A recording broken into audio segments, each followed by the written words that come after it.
नमस्कार दोस्तों। आज इस YouTube चैनल में हम देखेंगे कि सोशल साइंस सब्जेक्ट में किस तरह से पेपर लिखा जाता है और ज़्यादा से ज़्यादा मार्क्स आप ले सकते हो। तो ये पेपर लिखने का भी एक तरीका होता है, पेपर लिखने की एक पैटर्न होती है। वो पैटर्न के हिसाब से आप पेपर लिखोगे तो ओवरऑल जो इम्पैक्ट है, ओवरऑल जो इफेक्ट है आपकी, जो एग्जामिनर के ऊपर जो पेपर चेकिंग कर रहे हैं, तो यहाँ पर आपके मार्क्स बहुत अच्छे आएंगे। तो आज का मेरा टॉपिक है how to gain a maximum marks in social science. एक बात बता दूं आपको कि सोशल साइंस का जो 10th क्लास का सिलेबस है वो बाकी क्लासेस से बहुत इजी है। आप 9th के साथ कंपैरिजन कर लीजिए, 9th क्लास से बहुत इजी है। इसके बाद इस चैप्टर सिलेबस में बहुत सारे चैप्टर्स जो निकल चुके हैं, मतलब कि पूरी टेक्स्ट बुक में से बहुत सारा निकल गया है, उसको आप रिमूव कर दीजिए। ध्यान से सीबीएसई की गाइडलाइन को फॉलो कीजिए और ये चीजों को निकाल दीजिए। इसके बाद जो आपको पढ़ना है उसके ऊपर फोकस कीजिए और पेपर पैटर्न भी देख लीजिए। ये वीडियो शुरू होने से पहले आप इस चैनल को सब्सक्राइब कर दीजिए और मेरे वीडियो लगातार मिलते रहेंगे। सोशल साइंस रिलेटेड या जनरल अवेयरनेस से रिलेटेड आपको मेरे वीडियोस मिलते रहेंगे। तो हम शुरुआत करते हैं how to gain maximum marks in social science. तो सबसे लंबा सब्जेक्ट है सोशल साइंस। सोशल साइंस एक तरह से आप देखा जाए तो कंटेंट के हिसाब से बहुत लंबा सिलेबस है सोशल साइंस में। एक्चुअली हमारे इस पोर्शन में सोशल साइंस के अंदर ही 4 पोर्शन आपके आते हैं, जैसे कि history, political science, geography and economics. तो ये चारों में से आपका पेपर बैलेंसली बनाया होता है। अब ये जो पेपर है बोर्ड एग्जाम का पेपर है, बोर्ड पैटर्न के हिसाब से या तो आपके स्कूल लेवल का पेपर है, उसमें आपको कैसे लिखना है। एक्चुअली में ये जो वीडियो है आप 6th क्लास से लेकर 10th क्लास तक सोशल साइंस में किस तरह से पेपर लिखना है उसके ऊपर यहाँ पर आपको इंस्ट्रक्शंस दी जाएगी। सबसे पहले बोर्ड एग्जाम में देखिए आपकी लास्ट 2-3 साल से जो पैटर्न चेंज हुई है उसमें ज्यादा से ज्यादा उसमें पहले एमसीक्यू आएंगे। इट मीन सबसे पहले जो आपका पेपर है वो पार्ट 1-2 मतलब कि section A, section B, C, D 4 part में डिवाइड होगा। इसके बाद मतलब कि मैप भी आएगा लास्ट में, वहां तक डिवाइड होगा। Section A, B, C, D ये पार्ट डिवाइड होने के बाद आपके क्वेश्चंस जो है वो mostly 1 mark questions, 3 mark questions, 3 marks question, 5 marks question और लास्ट में आएगा मैप। इस प्रकार से क्लासिफाइड होता है। अभी देखिए आपको क्वेश्चन पेपर लिखना कैसे है। सबसे पहले सोशल साइंस जैसे जो डिस्क्रिप्टिव उसमें लिखना बहुत ज्यादा होता है, ऐसे पेपर के अंदर आपको किस प्रकार से क्वेश्चन आंसर लिखने हैं। तो सबसे पहले देखिए कि आपने जब पेपर की शुरुआत करते हो, शुरुआत करने के साथ ही आपको सबसे पहले सेक्शन नंबर ए मिलेगा। सेक्शन नंबर ए में MCQ, fill in the blank, true false, option A and B दोनों को पढ़ने के बाद उसका जो निष्कर्ष निकालिए, रिजल्ट निकालिए, इस प्रकार के क्वेश्चंस दिए होंगे। या तो कुछ डाटा फिल करने के लिए दिया होगा, फॉर एग्जांपल वीट के लिए कौन सी जमीन चाहिए और वीट के लिए कितना रेनफॉल चाहिए। तो ऐसी जो चीजें हैं वो आपके दिमाग में पहले से श्योर होनी चाहिए। प्रॉपरली आपने प्रिपरेशन करके जाते हो और बोर्ड एग्जाम में जितना स्कोर आपका अच्छा है तो आपके पर्सनल रिजल्ट के लिए भी अच्छा है, स्कूल के लिए और टीचर के लिए, पर्टिकुलर सब्जेक्ट टीचर के लिए, सभी के लिए अच्छा है, आपका स्कोर अच्छा है। और इसके अंदर पहले आपको क्या करना है, हम शुरुआत करते हैं कि आपको पेपर कैसे लिखना है। मान लीजिए कि ये आपकी आंसर की है, ये आंसर की का फर्स्ट पेज है। आंसर की में आपको यहां से सेक्शन ए से मान लीजिए आप शुरुआत कर रहे हैं। मेरी आप सभी से रिक्वेस्ट है कि कभी भी आप पेपर लिखना कोई भी सब्जेक्ट का शुरू करें तो सीक्वेंस में ही लिखना शुरू करें। कोई बच्चे होते हैं कि जो पहले सेक्शन ए, ई, डी जो भी सेक्शन है, मान लीजिए कि 5 मार्क्स के बड़े क्वेश्चन है वो पहले लिखना चाहते हैं, तो उसको मत तोड़िए। इट मींस आप सेक्शन ए लिख रहे हो तो पूरा सेक्शन ए लिखिए, पूरा सेक्शन बी लिख रहे हो पहले तो पूरा बी सेक्शन लिखिए, फिर सी लिख रहे हो, आपका जो क्वेश्चन नंबर है वो 1 से लेके 33, 35 तक आपको दिया होगा। ठीक है, तो पहले आप सेक्शन ए लिख रहे हो, उसमें देखिए तो मोस्ट ऑफ एमसीक्यूज होते हैं, तो उसमें आपको 1 उसके बाद करके आपका जो भी आंसर है ये लिखने के बाद आपको यहाँ पर जो भी आंसर है वो लिखना जरूरी है। फिर एक एक लाइन छोड़ दे जाइए। क्लीनिनेस का भी ध्यान रखिए, बोर्ड एग्जाम में क्लीनिनेस का ध्यान रखिए। जितना पेपर नीट एंड क्लीन होगा, ज्यादा कटपीट आपको करना नहीं है, व्हाइटनर का यूज नहीं करना है, कोई भी कटिंग जितना से जितना कम हो सके उतना कट कीजिए, इतना आपको यहाँ क्लीननेस बनाए रखिए। इसके बाद लाइन छोड़ के नंबर 2 इसमें जो भी आंसर हो वो आप लिख सकते हैं। जैसे कि एमसीक्यू है, बी आंसर है, और जो आंसर है इसके साथ साथ आंसर का क्या ऑप्शन है वो भी यहाँ पर लिख दीजिए। कई बच्चे क्या करते हैं, खाली ए बी सी डी इस तरह से लिख देते हैं। शायद आपके राइटिंग ऐसे हो, मान लीजिए कि आपने ए ऐसे किया है तो सामने वाले को डी समझ में आए, इसीलिए ज्यादा से ज्यादा हो सके एकदम नीट एंड क्लीन आप आंसर लिखने की कोशिश कीजिए। 20 एमसीक्यू या तो 20 जो एमसीक्यू टाइप क्वेश्चन है सेक्शन ए में 1 मार्क वाले क्वेश्चन, ये पूरे हो जाने के बाद 3 मार्क वाले क्वेश्चंस चालू करते हैं। तो इसके अंदर 3 मार्क वाले क्वेश्चंस में आपको क्या करना है कि ऑलमोस्ट देखा जाए तो क्वेश्चन बहुत छोटा होता है। जो क्वेश्चन है वो बहुत छोटे क्वेश्चन होते हैं। इट मींस कि क्वेश्चन की जो लाइन है वो छोटी होती है। हो सके तो आप क्वेश्चन भी लिख सकते हैं, पूरा क्वेश्चन लिख सकते हैं। क्वेश्चन नंबर मान लीजिए कि सेक्शन बी आप चालू कर रहे हैं, सेक्शन बी 21 नंबर से चालू हो रहा है, तो आप वो क्वेश्चन की थोड़ी सी लाइन है वो भी यहाँ पर डॉट डॉट डॉट करके लिख सकते हैं। थोड़ी सी लाइन लिख सकते हैं। वाई कोई भी क्वेश्चन मान लीजिए, आप सोच लीजिए कि कोई क्वेश्चन आपको दिया है, डायरेक्ट क्वेश्चन के 2-3 वर्ड लिखने के बाद फिर आप डॉट डॉट डॉट डॉट कर दीजिए, या तो ऐसे नहीं करें, डायरेक्टली आंसर क्लियर कट दिखे इस तरह से आंसर 21 अच्छी तरह से लिखिए, उसको नीचे लाइन करके इसे हाईलाइट भी कीजिए।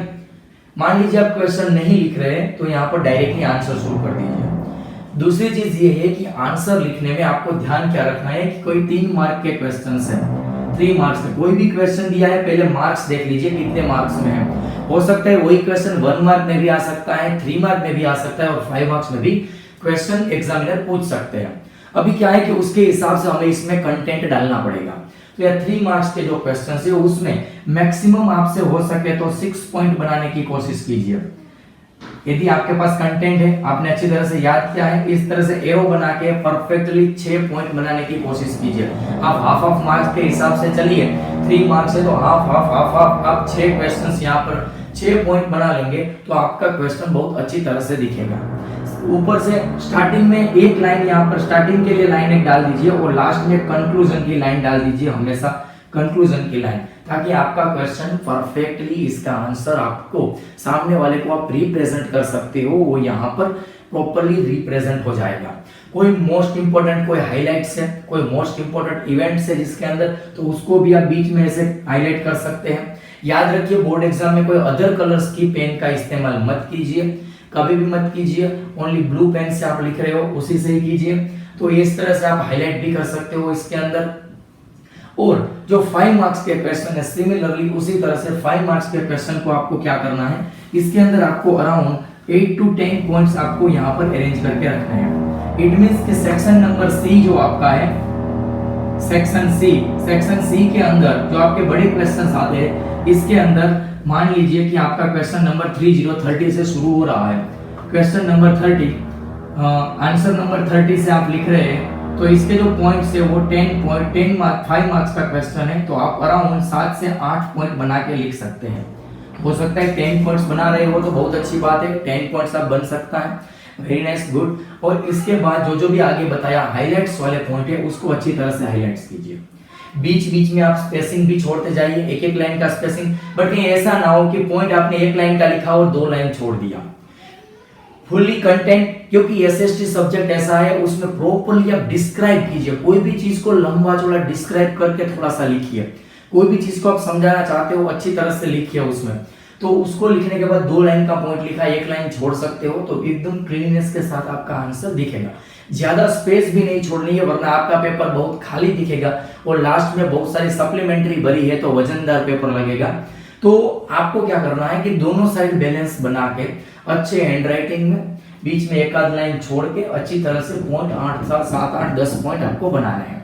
इसके बाद दूसरी बात समझ लीजिए कि मान लीजिए आपने कोई क्वेश्चन लिखा, अब क्वेश्चन में कोई ऐसा कीवर्ड आया, कोई मोस्ट इंपोर्टेंट वर्ड आया, जैसे कि इकोनॉमिक्स वाले चैप्टर में इकोनॉमिक्स के क्वेश्चन आंसर में जीडीपी वर्ड आया या तो कोई दूसरा कोई वर्ड आया, तो इसके बारे में पहले आप उसकी डेफिनेशन लिखिए।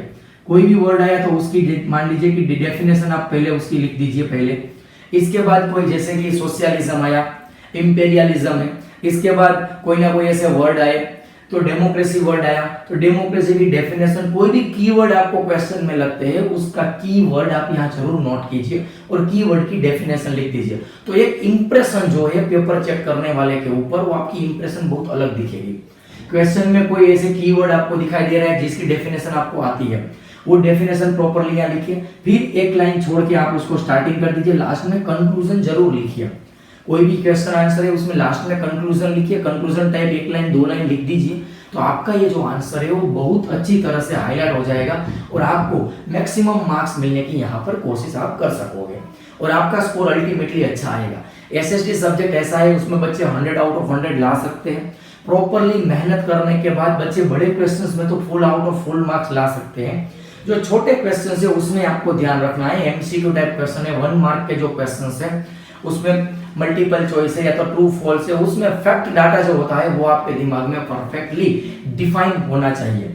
इसी में ही मोस्ट ऑफ बच्चों का जो मेरा ओवरऑल व्यू है, मैंने जो बच्चों को पूछा, मतलब कि जो मेरा ओवरऑल मैंने जो बच्चों से एक निष्कर्ष निकाला है उसमें देखा मैंने कि बच्चे जो 1 मार्क के क्वेश्चंस होते हैं उसमें ज्यादा गलती करके आते हैं। 2 या 3 मार्क्स बच्चों के कटते हैं, 97 मार्क्स आते हैं एसएसटी में, 98 मार्क्स आते हैं, तो बच्चे यहाँ पर एमसीक्यू में बहुत सारी गलतियां करके आते हैं, मतलब कि सेम जैसे ऑप्शन लगते हैं उसको पसंद उसमें थोड़ी सी गलती करके आते हैं।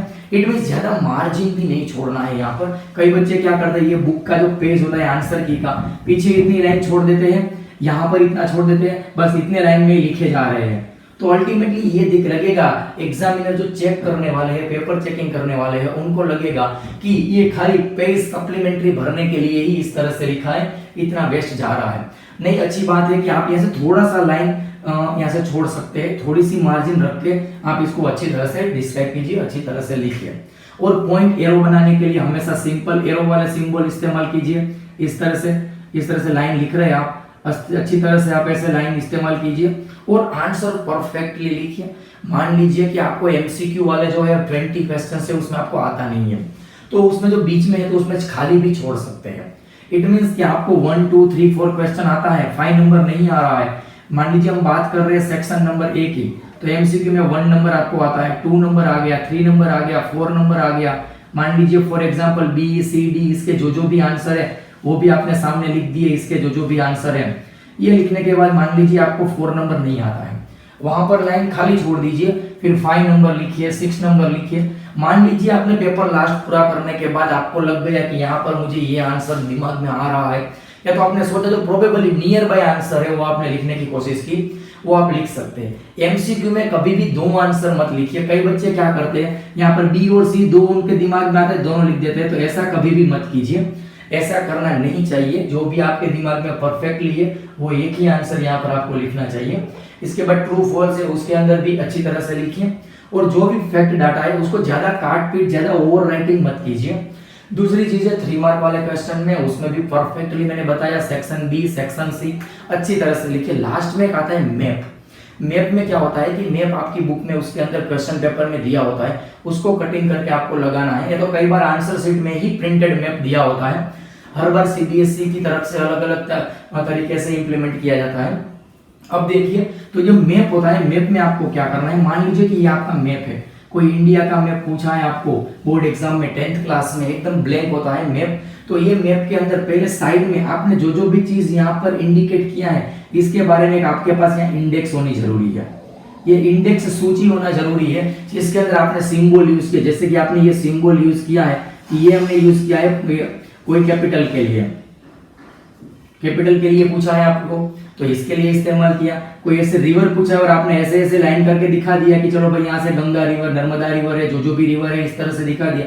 बट यहाँ आपको इंटीमेट करना पड़ेगा कि ये है वो रिवर का सिंबल है और ये रिवर दिखा रहा है। इसके बाद कोई सिटी कोई बाउंड्री का है, इंटरनेशनल बाउंड्री है, कोई स्टेट बाउंड्री है, इस तरह से आपको कुछ भी पूछा गया है। जब 6th क्लास में भी चैप्टर नंबर 4 जियोग्राफी मैप्स में पढ़ा था, इस प्रकार से जो भी ये पहाड़ी के बारे में पूछा है, कोई भी पहाड़ी आपने लोकेट किया है यहाँ पर, तो इसी प्रकार से नाम भी आपने दे दिया, कोई भी नाम भी लिख दिया, तो यहाँ पर आपको बताना है कि ये जो सिंबल है वो हिल्स का है, हिली एरिया का है, या जो भी है, राइट। तो इसी प्रकार से इंडेक्स, मैप के अंदर इंडेक्स होना जरूरी है। मैप के ऊपर आपने अलग से मैप लगाया है, नोटबुक से आपके क्वेश्चन पेपर्स में जो मैप होता है उसको फाड़ के अच्छी तरह से लगाइए। ऊपर आपका नेम, रोल नंबर जो भी दिया है, या तो रोल नंबर पूछा होता है तो रोल नंबर अच्छी तरह से लिखिए।